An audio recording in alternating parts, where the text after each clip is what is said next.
Jeff Ross, the ultimate roast. I want to see you roast a roast. Okay? This is Hank. Hank the roast.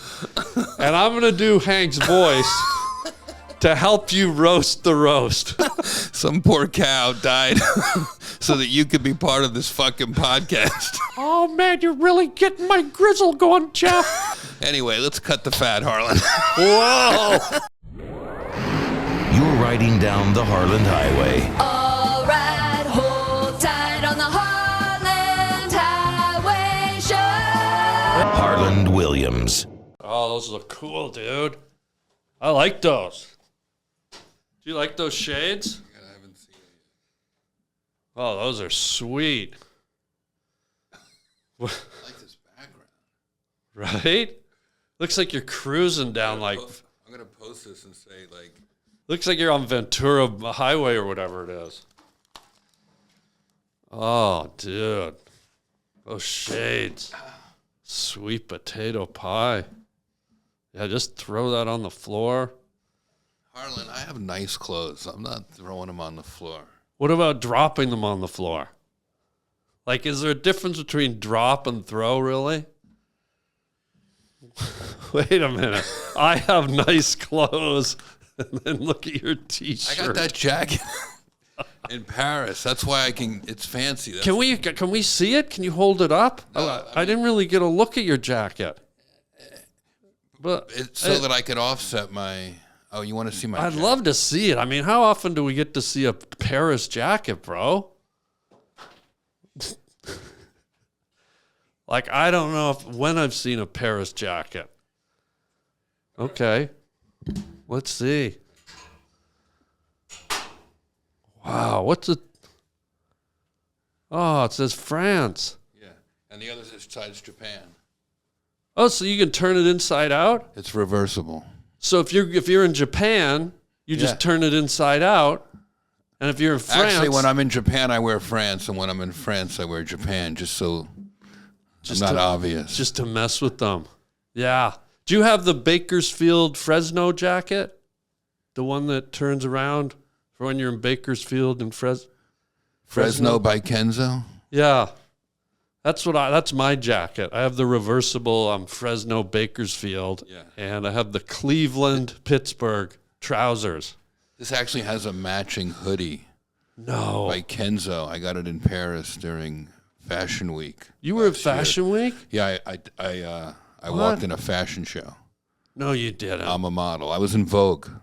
What? Yeah. What was it, like Dolce & Gabbana? It was Prada. It was Fatty in the Cabana. Yeah. Harland. Let me just say something. What? All right, I'll put my jacket. Yeah, put your jacket, your French Japanese jacket. That's insane. You really walked the catwalk? Yeah, for Kid Super. What's that? It's a clothing brand out of Brooklyn. Wait, designer. Amazing. Were you on the catwalk with like the likes of Heidi Klum and Tyra Banks. No way. Yeah. So it was you and Tyra Banks. Yeah. Yeah. Dude. That's hot, right? That's sex on a fucking catwalk. There's right a there. packed house. Did you get all the applause and the people clicking their cameras? I came out and I made some jokes about my outfit. What were you wearing? I had like a hat and a purse and a matching like denim suit with bright colors on it. I said, now I'm ready for my fishing trip with Elton John. But I looked super cool. It was a fun show.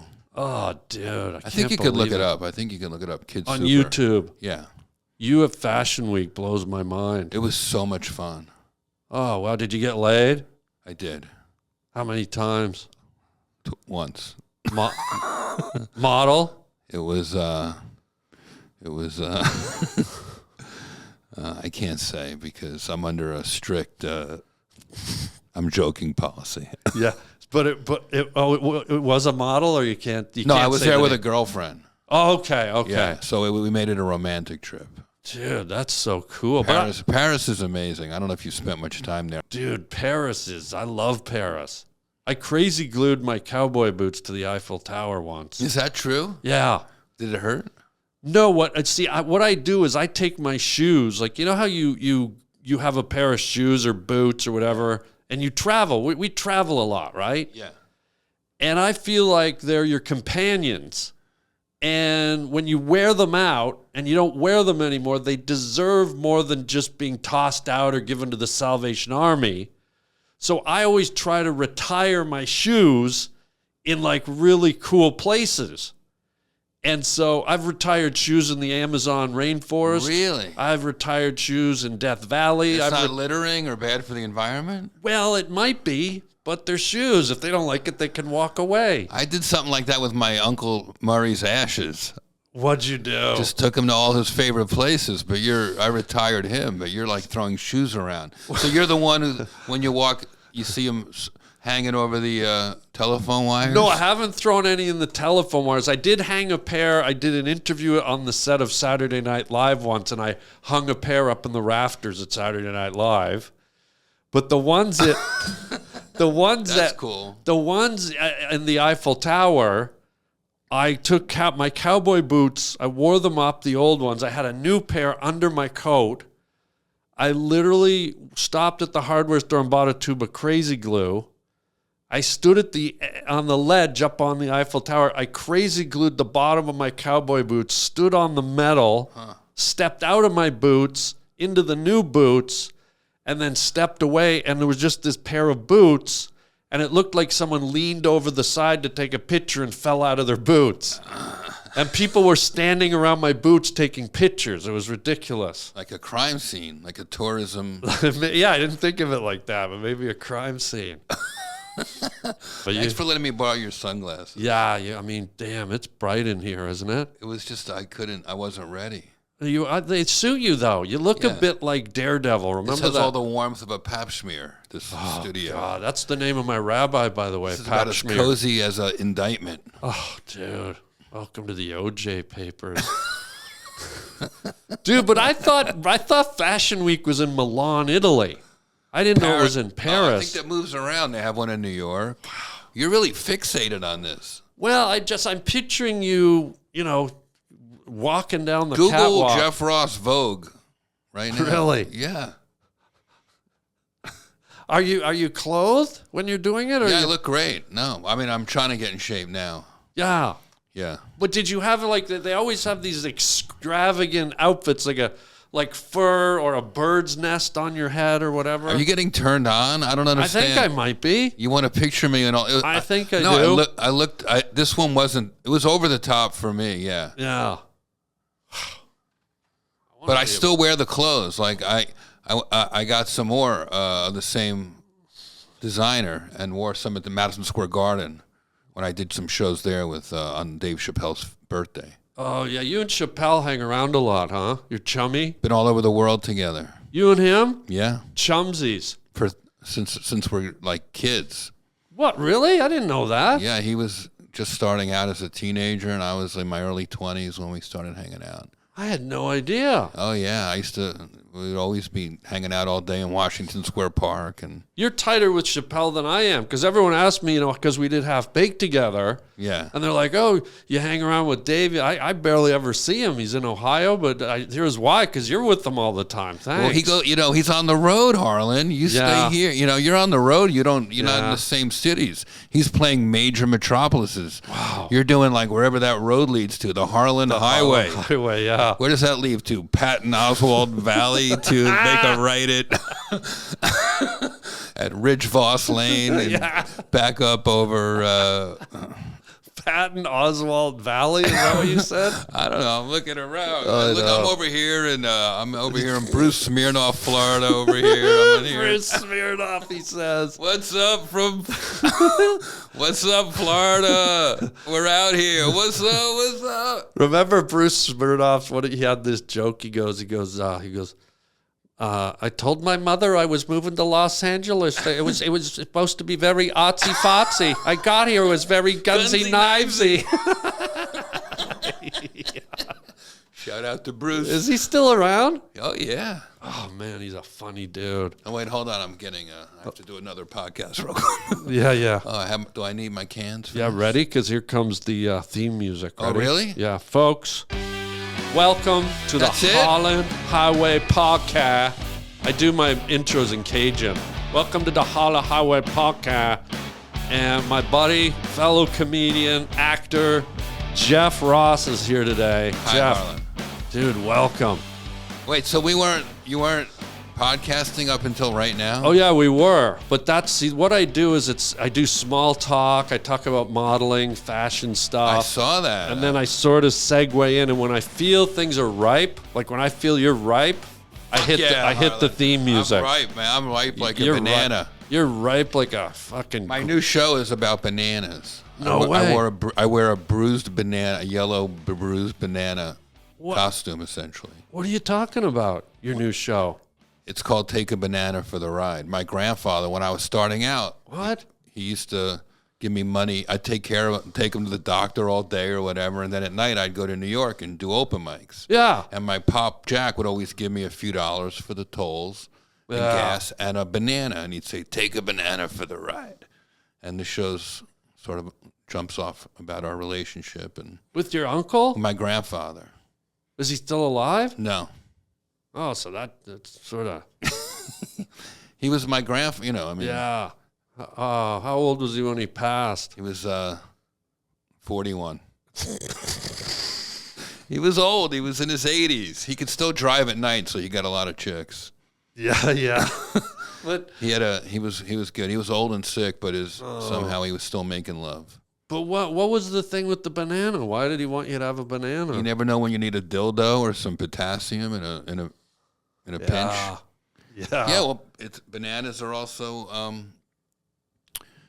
if you're nervous, it'll slow down your heart rate. Or if you get hungry, it'll like. It will? Yeah, a banana. It's like an easy. It's also my grandfather's way. It was also his way of saying, "I can't go with you, but I'm going with you on the ride." Oh, I like that. I'm doing the show at the Netflix is a Joke Fest, and I'm doing it at a Moon Tower Fest, and I'm going to do it hopefully some other places. Damn, boy. You'll love it. It's a one-man show. You're the first person I'm telling about it. You are? This I is am? an exclusive for sure. This is a banana exclusive? Yeah. You know, when I was Bananas are like people. They get bruised, but they're still they're good. still hardy. Yeah. My grandmother used to sing me a banana song What when I was was a it? kid. She just, I'm not kidding, we'd be in the kitchen and she'd just start going, "Oh, have a banana." And she'd like shake her head like that. And it was like, I always remembered it. Just out of nowhere. "Oh, have a banana." What the hell? That makes me so happy. I know, it made me happy. I always remembered it my whole life. My mom used to write notes and put it in my lunch, and she'd write me a little note on the banana. "Have a nice day. I love you." She did. Gerbil died. See, But yeah, she would write little notes, my mom. You have happy memories about your lunches. Yeah. I'm not joking, Jeff. When I was in high school, my mother was so bad at making the little brown bag lunches. This isn't even a bit. Yeah. Kids in the cafeteria would gather around me to watch me open my lunch because it was so, my mother's peanut butter sandwiches, there was like giant clumps and butter. One time I pulled out an apple, there was a bite out of it. Like they would just crack so up. gross. Yeah, they hated my mom. And I'd just toss them in the garbage and go to the cafeteria and shoplift a chocolate cream filled donut. Yeah, the worst. But Did you ever talk to her, complain? And you ever come home and go, "Ma, I can't eat that"? No, I only complained. I used to like when I was in grade school, I'd come home for French toast. I always wanted French toast. Yeah, I love French toast. And I'd always and one day, I guess we were out of regular white bread, and my mom made it with like pumpernickel or whatever, a rye bread. It has the little seeds in it. Yeah. And I go, "Ew, this is horrible." It's the only time my mother got mad. She threw a plate at my head. Oh, my God. So a little trauma there. Huh. Did your mother ever throw a plate at you or No, get I'm violent? sorry. I'm sorry. No, never. She will. My mom was What? had huge tits. How big? The biggest. Like a MILF? Was she a MILF? No. Like, how big are we talking? As big as they get. Did you love breastfeeding? Did you breastfeed till you were like 19? No, I was pretty independent pretty quick. God, I used to breastfeed on my neighbor's mother's tits. Really? Yeah, my mother, she gave me the hunger. Like, once I had my mother, I was like, this is good. And then I noticed the other mothers in the neighborhood had, and I was like, let's go. My parents would catch me suckling Mrs. Johnson, suckling Mrs. Davidson. Really? Yeah. More than one? Oh, yeah, the whole street got a good suckling. Were you on a cul-de-sac, or how did it work? Like, could they see you making the rounds, or will you be able to go through the backyards, or how did it work? It was just a cul-de-sac of suckling is what I called it. Did you dig tunnels and go from... I was the Hogan's Heroes of suckling. I used to love that show, Hogan's Heroes. Dude. Can you imagine if they made that today? Like a show about a bunch of funny guys in a Nazi fucking war camp? It'd be like 5... Right? How long will it take for there to be like a sitcom about 5 hostages being held by Hamas and how they fuck with Hamas? Yeah. Back then, if this happened in the 60s, 70s, there would be. Yeah. Because Gilbert Gottfried used to have some kind of joke. I can never do it justice, but it was about the pitch meeting for Hogan's Heroes. Yeah, I bet. It's like, all right, it takes place in a concentration camp. All right, I like it. Tell me more. Tell me more. Oh, can you believe he's gone? Can't. Fuck, dude. Can't. Love that guy. I know we lost, like last year, not to start the show on a downer, but we lost like 5 cool comedians last year. Saget, Norm, everybody. Gilbert, Bob, Saget, Norm, Louis Anderson. Louis. That's why we got to keep rocking it out there, bro. All those guys died within a year of each other. I know. That's what made it such a weird year. Yeah. It made me look back at stuff I'd written when my parents and my grandfather passed away decades ago, because losing those 3 guys in a row, it was like losing your tribe. I was like, wait, what just happened? I couldn't believe it, because, I love those guys. Yeah, and you know what's weird? I don't want this to sound like freaky in any way, but sometimes if you're having a bad day or something, like I'll think, because all those guys were our friends, and like this just happened literally like about 3 days ago. And I thought to myself, somehow Norm popped into my head. And I was just like, he's not here anymore. Like he's gone. He doesn't exist anymore. And anything that's happening with me today, I'm happy to be alive. Like, you know what I mean? It's like, it's just like, it's like shutting off a light switch. It's so weird. Yeah.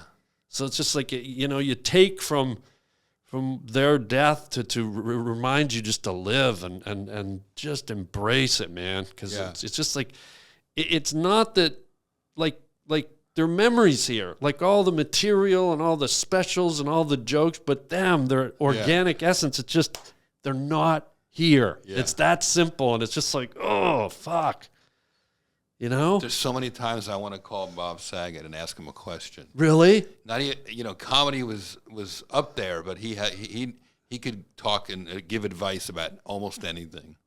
When he did that with you, though, was it real? Because he was such a jokester. Like he liked to get deep. Like he liked to look you in the eye. Yeah. And, so tell me what's going on. He was there for you. Yeah, but were you ever in a place where you thought it was sort of jokey, or did he ever get real with you? Oh, always. He was very vulnerable, and we were good pals. But the most vulnerable he would really get publicly was at his benefits that he would host for the Scleroderma Research Foundation. Oh yeah, his sister had scleroderma, and which is also the name of my sister. She's Greek. That's such a weird coincidence. Yeah, scleroderma. You should do the benefit next time. Well, she should. I'm busy. I hosted the last 2 now without Bob. Really? Yeah. Oh god, and that's a disease where your skin gets super tight. Like, isn't it? It's almost like it starts to like squeeze you in, almost, isn't it? Or very, very painful. You try to move and your skin will like split. Yeah.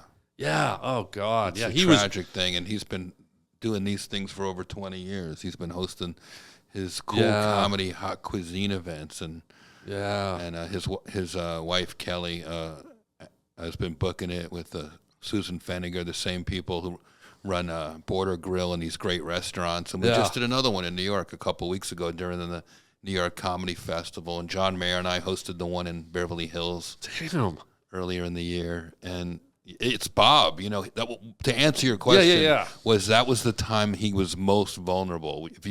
So that's when Bob got the deepest, when he was hosting those scleroderma benefits. Yeah. He would get the deepest in front of everybody. To cry. He would start to cry talking about it. Yeah.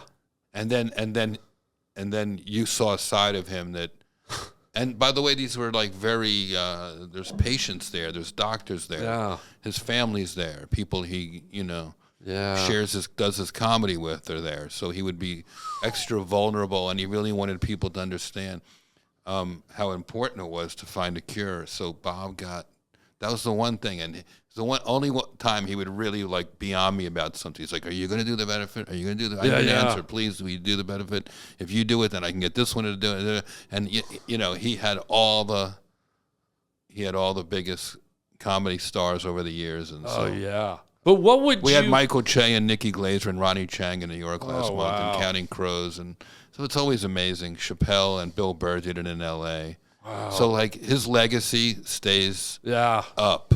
Yeah. And Gilbert's legacy stays up through Dara and his kids.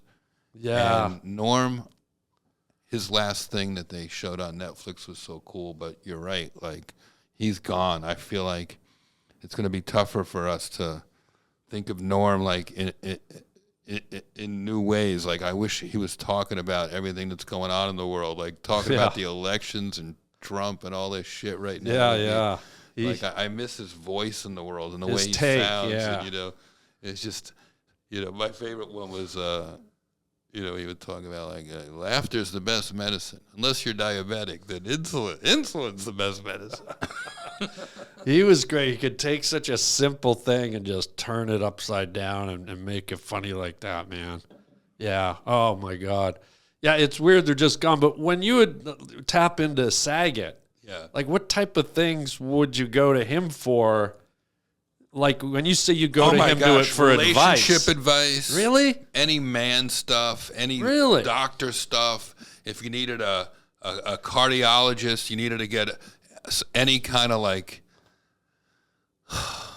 he knew everyone in town, and he knew real estate and legal stuff. He would know because he got 3 kids. Yeah, been married twice, and his ex-wife and his wife get along like they're both lovely. Both his wives are lovely people. Never had a bad thing to say about him, even though, and they made 3 great, beautiful kids. Yes. So I think that Bob really, even though he's gone way too soon, he really did it. He lived life to the max. He enjoyed his life. Yeah, he did. And like people are going to talk about him and remember him like forever. Yeah. It's one of those guys. Like, I don't know who you compare that to. Like, well, there's a side of him too that a lot of people didn't know. And I did a movie with him. He Dirty Work. Are you kidding? No. I mean, I'm sorry. Help me out for a second. Half Baked. He was in Half Baked. Right. We were in it, but he actually directed me. I starred in a movie that he directed. One was that? It was called Becoming Dick. What? And it was for E. The E network at one point was doing their own movies. Sure. So I got cast in this movie. So Bob directed me, and so I got it was me and Bob. Bob was the director, and Robert Wagner was the other co-star. Harland, this is like news to me. Did he help you with like girl problems? Like, was he actually able to? He would pick me up. He was always there for you as a friend. Like he would. He was. He would pick me up.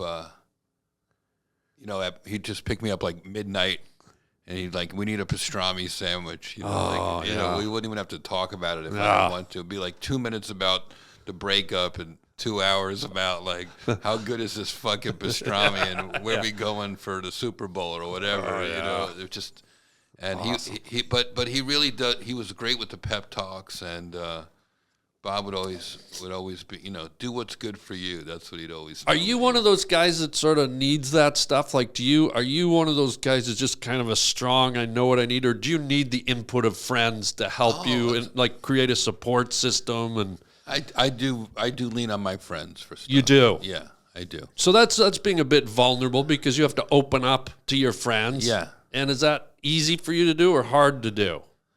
It's it's not easy. Yeah. Yeah. Small increments. Yeah. Because you got to be pretty trusting to let like a Bob Saget or a Chappelle or whoever your buddies That's why are. It hurts when you lose a friend, Harland, because you put so much of an emotional investment. They know your history, they know everything, and then suddenly they're gone in an instant. Yeah, I know. Oh, believe me, I know. There's a picture that I use in my show that I told you about. Yeah, the banana one? I use a picture of me in a restaurant booth with Norm, Gilbert, and Bob. Oh, wow. Over at Jones. Jones on Melrose. Yeah. Yeah. It's here in L.A., right? It's on Santa Monica, yeah. Santa Monica, Yeah. Jones, I know the place. So we had a dinner there one night. Yeah. And that was. This is because when you said that, this is a creepy, morbid question, but I'm going to ask it because it popped into my head. Yeah. And we're just being real here, bro, Safiash. Are you going to say it's bad luck that you're sitting with me? No, what I was going to say. It's like The Shining. People disappear from the picture. Do you feel a little like this is so weird, but I think it's because I'm putting myself in your shoes. Do you feel guilty that you're in that picture and those three guys are gone? No. Obviously you don't, but it's a weird thing, right? Like it's got to be weird to look at that picture. I don't think I try not to let it hit me in that way, in a emotional way. Yeah. Just look at it matter of factly, but that's a solid question. I mean, it is. You can't help but ask it. Like that's why I say I'm putting myself and I go, God. Maybe that's why I think about them so much. Yeah. I talk about them. Do you have that picture? It's your picture, or that's a picture hanging somewhere? Dara, Gilbert's wife, Dara, and Adam Egat were both with us. Oh, so okay. I think Adam took it. I'm not sure. Huh. And but I do have the picture's been everywhere. But yeah. Wow. The picture when Norm died, Gilbert posted it. Oh wow. So the picture, people saw it, and because we all look so happy and I know. Do you think sometimes people? And I was, I love Norm, and I have a lot of history with Norm. My first person I ever opened for on the road was Norm, and I drove him to his Letterman, and I gambled with Norm, and I worshipped him. I would run home. Norm? I would run home from the comedy clubs to see Norm on Letterman. Really? But I can't say I knew him. Like Bob and Gilbert were two of my closest confidants. Yeah. So when Norm died, it hit those two guys so hard because Norm kept so much from us. Oh yeah, as his friend, Bob was obviously close with Norm. Well, I don't know if you know this or not, but I was extremely close with Norm. Yeah. In the early years when we first moved down here, we were inseparable. Wow. And it was sad because someone wrote on one of my comments the other day, how come you were never on Norm's podcast, or how come you, and the chronologic order of it is Norm and I were really close in Canada. Then when I came down here, we were like inseparable. We were together all the time. Like I knew the real Norm. Canadian fucking kooks. And then we sort of had a little bit of a falling out that I won't go into, and we sort of separated. And this just came up with someone the other day, and I didn't even talked to Norm for about 20 years. Really? And I bumped into him one night at Greenblatt's. Over a gambling thing? It wasn't over a gambling thing. It was really? Just, and I never had any animosity. There was no bad blood between us, but there was just something that went down that I just, it pushed us apart. Sure. And I saw him like 20 years later, and we just bumped into each other at Greenblatt's, which is a famous deli down on Sunset. Closed. And it was just like we sort of like it's almost like seeing an old girlfriend. Yeah, couldn't help but smile. Yeah, and it was like, and Norman's like, ah, hey, man, how you doing? And I went, hey, Norm.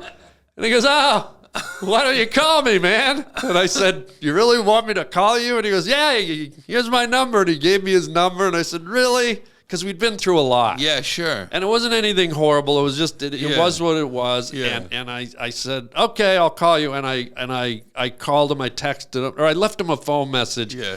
And I kind of knew the answer. He didn't call back because Norm was like that. He was like, once you kind of separated, that was it. But the time we had together was amazing. And I got to really see the real Norm and the show business side of Norm. Not that Norm was a phony, but he had his show business persona and he had his real persona. Yeah. And I don't know if you know this, but he would tell me this all the time. I go, we'd talk about it. He goes, do this thing, and I go, what are you doing, dude? Because, when we'd get together, it'd just be like talking like this. And he told me, he goes, I'm just doing Archie Bunker. I go, what? He goes, I'm doing like, Archie Bunker, He told me he's doing a rendition of Archie Bunker. Can you believe it? And so all that stuff was sort of him kind of twisting and mimicking Archie Bunker, which I was happy to hear because to me, Carroll O'Connor as that persona was genius. Like just the inflections. If you were to go back and watch Carroll O'Connor, you'd probably pick up a lot of normisms in there. But that's where he kind of built that persona from. Can you believe it? Isn't that wild? Fascinating. And he told you that. Oh, he told me several times, and I loved it because we were both huge fans of Carroll O'Connor, and Carroll, he always did, geez, there, Edith, geez, there, Edith, he so translate, it's Norm, so he loved it, and so he sort of took from that and helped it. Yeah, I don't think a lot of people know that. But it was like the delivery. Would you say that is some of the cadence and the delivery, and of course he made it his own. But he used it almost as a vehicle for his unique take on the world. Well, I don't think he used it in terms of Carroll O'Connor's character. It was just the person, like the physical and verbal sound. But Norm clearly had his own mental image of how the world worked. Of course. That's what I mean. It was a way to carry it. Yeah. It like a vehicle for it's fascinating. It's interesting because, we talked about Bob having his side, his blue side, and then Norm having it. Would you say, and if I'm too intrusive, tell me, but would you say that you have, I think we all do, a show business side and a, Jeff Ross side when you're not modeling, Is that something you can express, or is that something, because a lot of guys just want to, I don't want to talk about that. It is what it is, but I don't know. To me, if I'm at a party having fun and someone walks up and goes, roast me, I can't do it. Yeah. I definitely have to turn it on. Yeah. I come in peace, until someone pokes me, and I have to I have to turn it on. It never came to me naturally like that. But once I turn it on, it all comes very naturally. Yeah. But I can definitely shut down, and I don't stay out late in public. I won't go to bars late because I don't want to have to turn it on. You don't want to turn it on for people. I don't want to. It's also high octane. It start making fun of people who are drunk late at night. You could get killed. Yeah. Have you ever had It's like having a black belt. I have to right. You do. You have a master black belt. I have to. I have to use it only when absolutely necessary. Yeah. It's potent. Yeah, it's like they say martial arts fighters, they have to register their fists as lethal weapons. You have to register your ability to roast as a lethal weapon almost. I have to turn it on and hey, if you come at me, suddenly it might instinctively defend, I can be ruthless, but it is a defense mechanism to a degree. Did you find when you were growing up, it was because I was a guy, I went to an all boys boarding school. Oh. And I was a pipsqueak. Huh. And in a boarding school, it's like the nature shows where you see a pack of hyenas fighting the hierarchy. There's dominant people, there's dominant hyenas. And so I literally had my skill set to think quick on my feet and be funny and sort of roast people, not at the level you can, but enough to save my hide. I had to use it almost as my fist, so I totally understand what you're saying. Huh. Did you have to do that as a kid? Were you a vulnerable kid that ever got bullied and had to use your skill set to defend yourself? I sing a song in the show that I'm doing. The banana show? Yeah. Have a banana. Where I have a piano player and a violin player, and I talk about my like a Broadway musical. I'm just talking about my uncle like being mean to me when I was a kid and me hating him, and then growing up and realizing he was giving me thick skin, preparing me for real life. Yeah. Mean Murray, my Uncle Murray. Mean Murray. Oh, I like that. Yeah, and I didn't talk to him for years, and then I grew up and I realized like he was, doing me a good thing, doing a good thing for me. Yeah. And I got my revenge, Harland. Though. Oh, what'd you do? His 90th birthday, we roasted him. I said, Uncle Murray's planning a big trip soon to that vase on top of the mantle. Big vase, yeah. It was like the best day. That was such a fun day. dude. I got to introduce him to Mel Brooks one day. But anyway, I digress. But the point is... Yeah, no worries. Yeah. My Uncle Murray would kind of like... And then as I grew up, I had buck teeth, and I was getting bullied at school. And my mom was like, "You're going to karate school," and she dragged me to karate school.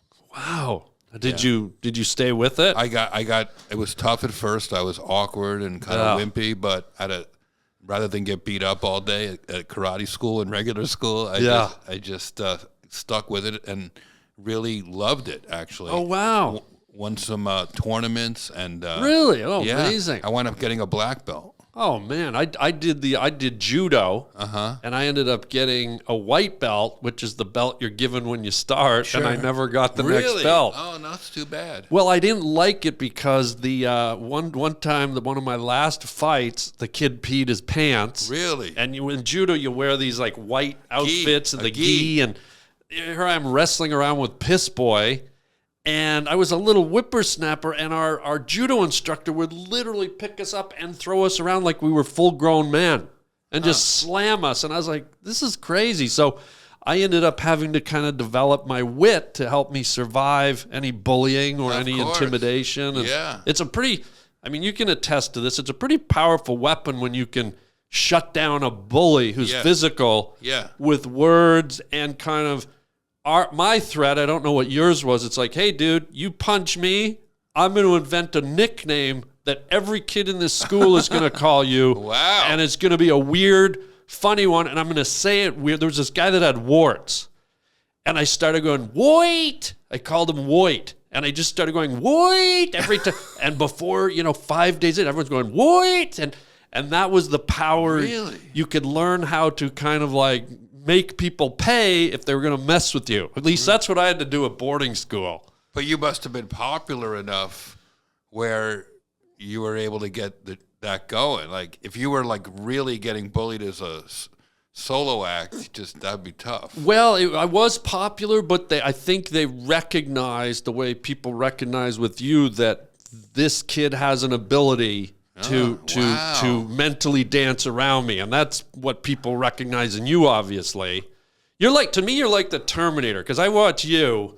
I remember in the Terminator they do the POV camera where it would go like he'd look at people and analyze them, like the little thing. Because you're so good at it, do you do that when someone first walks up on stage and you see them like your mind must be just picking them apart? It's like crazy. What's the process? When I pick them out of the audience, at the end of my show, I bring up volunteers from the audience. Right. And they have to volunteer. I don't pick people out. Yeah. They have to stand up and go roast me. Yeah, so, that way you're not vulnerable or liable or anything. Yeah. Well, you're going to get a good sport, and they're up there for a good time. Yeah. And inevitably, a lot of people will stand up, but so instantly, without thinking of any jokes or anything, I try to pick a variety. Yeah. Like, oh, there's a fat guy. Oh, there's a couple. Oh, that guy's in a wheelchair. She looks like she's like ready for some action. A lot of times chicks will get all dolled up like because they want to come on stage. I had a couple get engaged recently during my speed roast at the end of my show. They must have a great sense of humor to get engaged during a roast. Yeah, that's a good start. That's a good point. Because that shows you right there that I think that's a key part of a marriage or a relationship is to be able to laugh at each other, be sarcastic, and to start off with you roasting them. Did you like kind of sizzle them pretty good? Oh yeah, no, I definitely called them both like out of shape and unattractive. And I actually knew what was happening. She didn't. The bride didn't. Oh really? But the groom had messaged me. Oh wow. Saying you know, that he wanted to get engaged during the show. Wow. During the speed So roast. she had no knowledge of it. She had no. She said, I asked her on stage, and she said, "Well, he was acting kind of weird." So he was nervous, not just about getting engaged, but you're about to get roasted. And she took it. I'm gonna have to post this. I'm gonna have to post. Yeah, this. you got to post that. Did she take it okay since she wasn't in on it? She was amazing. She was amazing. Then he picked a good girl if she can handle that. Yeah. I mean, they were definitely roast fans. But when you bring them on like that thing, are you looking? I like that though. I like that Terminator analogy. Yeah, it's like kind of that scope. You're picking off little pieces. Are you looking at physical things, or are you just hoping it all comes out verbally? Or you're going, nose, I start with shirt, the physical, sweater, and then I put them in my brain, but they're not formed jokes. They're just like it's like I'm attracted to like the shiny light. Like, what do I see? You put in your head like, okay, sweater, way too red, way too thick. Shoes, stupid. Yeah. Hairstyle, 1970s. Like you just kind of make a mental list of. I'm just basically judging a book by its cover. Yeah. Or I don't know what I'm speed roasting. I mean, it's its own thing. I try to compare it to other stuff, but it is its own thing. It's a freestyle. Yeah. And it's fucking impressive. Thanks, man. Yeah. Kanye West once called it a freestyle, which I that's what cool. it is. It is. It's just because it has to be by default because there's nothing planned, so it has to be freestyle. Yeah. It's just like boom. But I do try to get every shape and size of person up there. If I get like the same four guys wearing flip flops and a baseball hat, I get bored. Yeah. Like I just like, all right, well, unless so and honestly, the physical stuff is a small part of it. Yeah. I talk to them. Yeah. And once they almost roast themselves just by answering the simplest question of like, I'll say, who are you here with, or what are you celebrating, or what's going on in your life, and then usually this like it comes out easy. I don't have to do much. Ever any physical ramifications, like somebody just didn't get it or didn't appreciate it and came at you like all the time? It's really? always women. It's always women. Like slapped and stuff? Like like play, women are a lot of times will come on stage knowing that they're wearing like a dress or a funny like an outfit, be in Vegas or something, all dolled up. And I think I'm going to make fun of one thing, and then I make fun of another, and then they go, ah! Really? Yeah, it's kind of fun. Have you ever been like outright slapped across the face? Oh, no, nothing like that. Has a dude ever like wailed on you? Never. And that's part of luckily, I'm a black belt in Taekwondo. That's right. Yeah, I think it gave me the confidence to talk shit for a living. That's right. Yeah, because that's something that, you got to have in your toolbox in case things go off the deep end. But that's why I only roast volunteers. And men under 130 pounds. Yeah. No, I get big. I know, because they're good targets, right? No, it's the best. I always look for, Who would you say... The scarier the person on stage, the funnier. Well, because you did a thing in prison where you went to a damn prison, and were those guys were like hardened were there murderers and stuff in the group? Of course. Were you scared at all? I'm still scared. You're still, they're sending guys after you. They all get out. A lot of these guys are getting out. They're not all murderers but I mean, Oh yeah, that's. Do you think you could survive in jail if you ever had to do it? I don't know, man. That's a tough lifestyle. And with you being a model and stuff too. Where would I get my cigarettes and my Jim Beam? Yeah, dude. Wow. Who would you say is? I don't know what models drink. Well, they don't drink anything because they always purge it back up right away 10 minutes later. Are models still skinny? I don't think that's a thing I anymore. wish they were, man. I think there should be a By rule. the way, speaking of that, like, you're not a pretzel, not a muffin, nothing here. This is like, I feel, this is like. Oh, you wanted food? I didn't know I was going to the DMV. Wait, you wanted food? I don't know. It's night. It's Okay. It's a nighttime podcast, Harlan. All right, well, let's do this since you want. Thank you for accommodating me, by the way, and doing the podcast at night. Oh, dude, are you kidding? I love. We're night. It's actually. I'm glad you're the first guy we've ever done it at night, Yeah. and I'm kind of glad because we're night guys. I feel more awake and alive. I should probably do this more often. I think it's a good vibe. But you brought up food, Ooh. and I see you're getting excited. Yeah. So what I want to do is do a little combo thing here. Okay. Okay. Yeah. You've roasted just about everyone, from presidents to top celebrities, politicians, sports figures. You've roasted everyone, okay? You said you don't like to be put on the spot, but I'm going to help you. And you said you wanted some food. So Jeff Ross, the ultimate roast. I want to see you roast a roast, okay? This is Hank. Hank the roast. And I'm going to do Hank's voice to help you roast the roast. Now let's see. And I hate to put you on the spot, but dude, this is the ultimate roast. Can Jeffrey Ross roast a roast? He's got little eyes. So I'll put him up there. I'll start and let's see what happens. Ready? Hey, how's it going, Jeff? My name's Hank. I'm a roast. Well, what a shame that you died for this. Hank.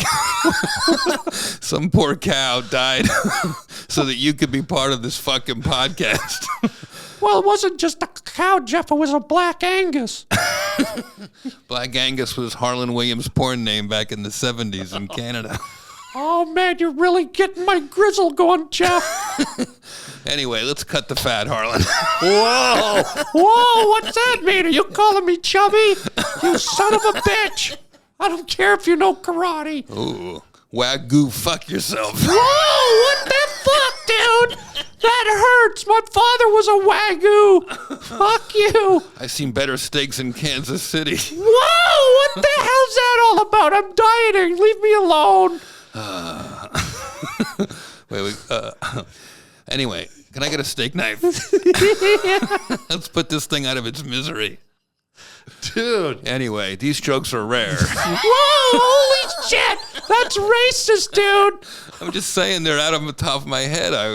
They're not fully baked yet. Whoa, you're really revealing yourself.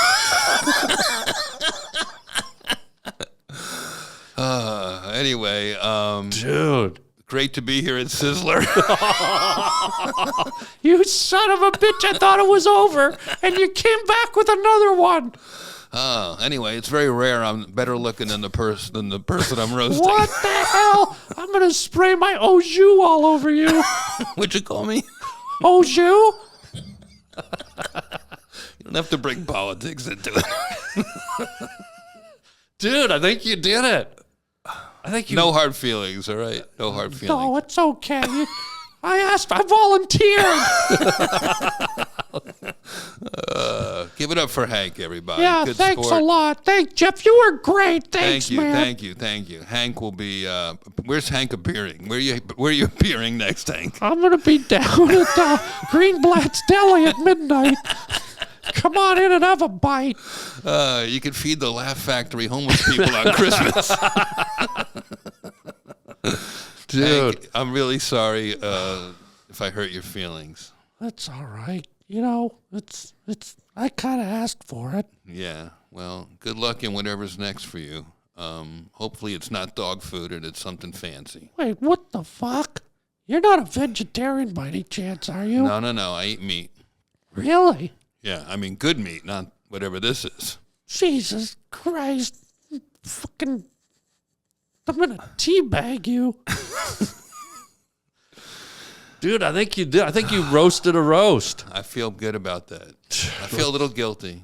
You do? You're going to eat it, right? You're not going to just throw it away, right? Yeah, I'm going to eat it. All right. Hey, I don't want it to Amber, go to waste. I don't want it to go to waste. Is what I'm saying. do you want to take it? No. I just saying I don't want it to that whole cow to have existed just for my roast. I want it to also have like. Did you just call me a cow, you son of a bitch? You're no spring chicken yourself there, chubby. Listen, I already apologized. I don't normally apologize to steaks. Normally, you know what? Can I send this one back? It's cold. Why don't we get a room later and you can tenderize me? Can I get some? A1 sauce and put this thing out of its. I don't like that it's staring at me, Harland. I know. I'm starting to feel guilty. I know. It's an animal. Let me put it in the back and turn it into a flank steak. That would be good. Yeah. Yeah, get rid of this. Is making us No, let him stay. No, let you him want him to stay? stay? Unless Okay. you're gonna cook it right All now. right, I'll move the box, but I'll leave him here. Let him stay. We'll keep him right here. The whole thing's was really fun. That was a great idea, but I really was expecting you to pull like some food out of there. So now I'm just like, oh, that was the whole thing. Now I'm you still know hungry. what? Hey, Amber, there's some cookies on the counter. Do you like the Yes. Pepperidge Farm? Yeah, let's do that. Amber, can you bring the cookies in for Jeff? He's a model. Unless you want to go to the Mafia game. No, I don't. Yeah, give me those. Look at this, dude. Pepperidge Farm. Is that what you want? Yeah, I won. Dude, have as many as you want. I I love worked watching out you today. eat. I worked out today. I don't want to break my diet too much. How's this working out? Got a yarmulke. Yeah, oh my God. Put it on Hank. Happy Hanukkah. There's the au jus right there. Aren't these good? You just want to take a minute and eat and not talk. That's okay, dude. You could, yeah, sure. Cheers. Cheers, bro.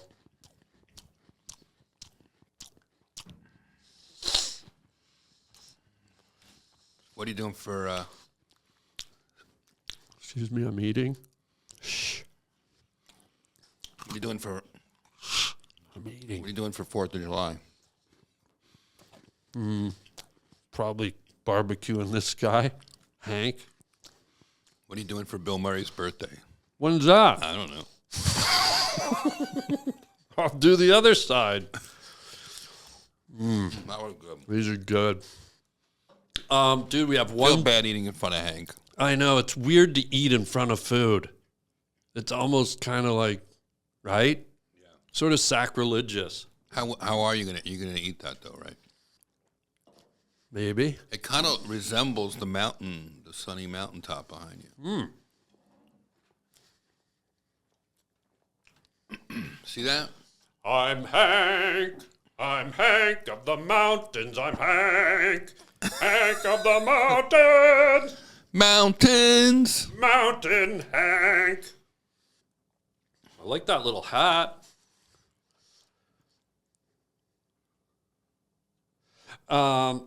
Dude, final segment. You ready? We do this with all the guests. Oh yeah. Ready? Hang on. I think you're going to like it. It's called Words from a Wooden Shoe. It's an authentic Dutch clog. Inside are a bunch of words.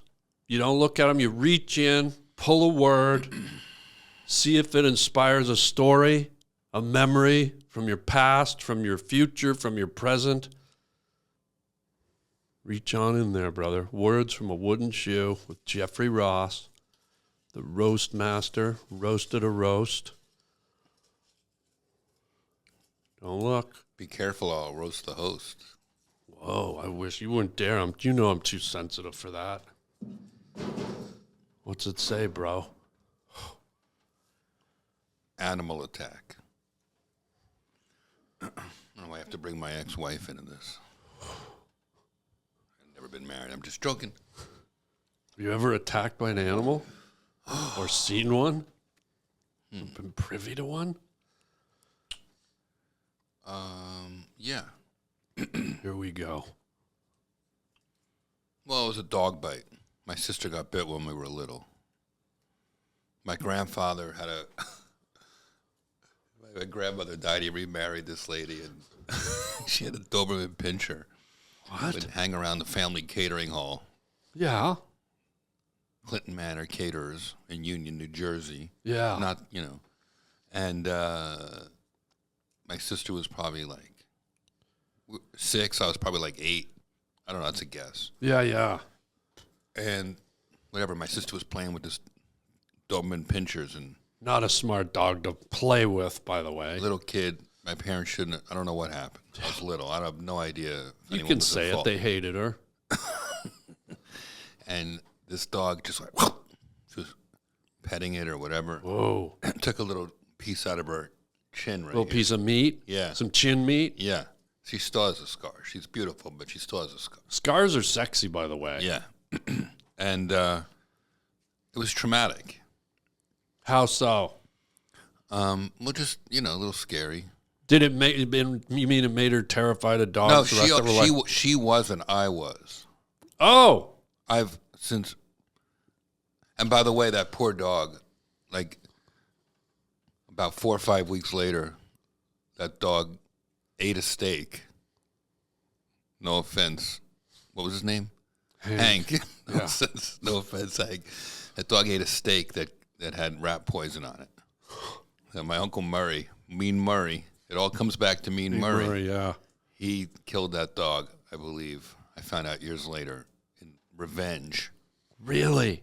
I don't think he liked the lady that my grandfather married, and Yeah. I don't think he liked the dog, and the dog bit my sister, and my uncle gave it some rat poison. I don't think any of this is gonna get anybody in trouble, but that's how things were back then. That's how then they still are. There's still people still poison animals. It's horrible. Horrible. But I'll tell you what, if I meet a girl and she's got a scar Yeah. and says I got that from a Doberman Pinscher, Yeah. that's sexy to me. I don't know what you find sexy, Jeff Ross. That's hot. I find a scar on a woman, even on a man, if it's in the right place, it's sexy. Like I think Brad Pitt has a scar like right here or something. Mm-hmm. And when you see it, it's like it's kind of sexy. It's sort of tough. Yeah. And Come to think of it, I met a guy with a scar the other day, and it looked pretty. He looked cool where was it? on his face. Did he say what it was from? I didn't ask. It was looks like it had been there a long time. I remember when I was in college, no word of a lie, I wanted a scar on my face, and I used to go to for about 2 weeks. I did this. There was this little forest by my dormitory. Such an idiot. I'd go in the forest and scrape my face on the pine tree, on the bark, purposely hoping I'd get a scar. I thought if I do this for 2 weeks, I'll have a cool scar right here. Never worked. I always secretly sort of wished I was attacked by a mountain lion. Like the concept of like 4 or 5 claw? like 4 or 5 claw marks or across my chest. You Like, get a tattoo across your chest of a I know, but for it to be real, dude, that would be a cool tattoo. but that's a tat. If it was real. But if it was real, how'd you get that? Oh, fought with a mountain lion. Hello. Yeah. Maybe I want to lose a leg to a shark. Maybe I do. Maybe I want nubs. Fought with a mountain lion. That implies that you may have started it. Yeah. Maybe I did. Hey, you looking at me, asshole? Let's go. Jeff, dude, so cool to have you here, Are man. you kidding Thank me, you. Harland? Yeah, thank you, man. What That's a so great much fun. Thanks for the cookie. What about the roast? The roast was fun. Buddy, before we go, will you tell folks like where they can see you on tour? You got to see Jeff, folks. You know that. You got to see the Roast Master live. If you have social media, whatever you want to plug, dude. Well, thank you, Harlan. I had a good time. Where will I be? I'll be in Red Bank, New Jersey, where I'm from. Doing Take a Banana for the Ride. Oh, yeah. At the Count Basie Theater. I've been workshopping this show for a few months at the New York Comedy Festival and a festival in Chicago and a festival in St. Louis. Yeah. And I've enjoyed doing it, so I just got asked to do the Count Basie Theater near where I grew up. Wow. And all these old jazz greats. And I'm going to do Moon Tower 3 nights at the Stateside Theater. It's like a show with music and visuals. Really? And it's like a whole thing. Wow, it's like a Vegas show almost. Yeah. Oh, cool. It's got swagger. So is it got stand up in it, or is it a whole different type of? I don't know if I'd call it stand up. It's a lot of stuff I developed. On stage. Yeah. But I don't hold a microphone in a traditional sense, and I wear sort of a costume, and Oh, there's wow. backgrounds and a little you. set, and Theatrical. there's a couple of songs in there. You sing? Yeah. Dude. One song is my old German Shepherd on her deathbed singing to me. It's very sentimental, so I've come around on the dog thing, as you can tell. Like dog lovers really love my show. Do you want to sing it to me and Hank as we go out here? You took me in when I was alone. You let me shed all over your home. We cuddled in bed like husband and wife. I gave you fleas. You gave me life. 'Cause you're one of the good ones. Oh. Okay, dude, don't howl at meat. That's not nice. I love. Dude, don't dog howl at meat. Oh. Fuck off. Fuck off, you're scaring me. He just made me hungry again. I have another cookie. Let's hit the theme music.